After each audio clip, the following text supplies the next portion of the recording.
As I walk the road from Killashandra, weary I sit down, for it's 12 long miles around the lake to get to Cavan Town. The water and the road I go once seemed beyond compare.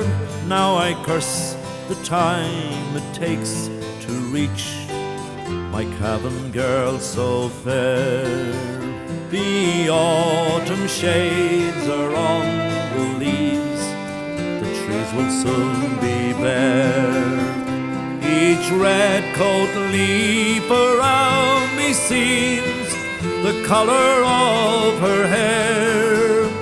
My gaze retreats, defies my feet, and once again I sigh, for the broken pool of sky reminds me the color of her eyes.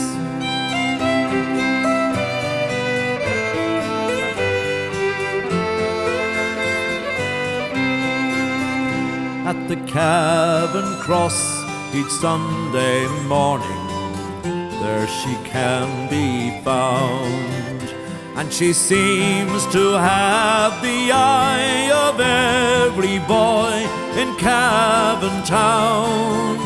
If my luck will hold, I'd share the golden summer of her smile, and to break the hearts of Cavan men, she'll walk with me a while. So next Sunday evening finds me homeward, Killashandra bound, to work a week till I return to court in Cavan Town.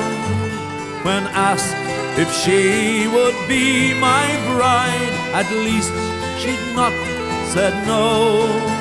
So next Sunday morning rouse myself, and back to her I'll go.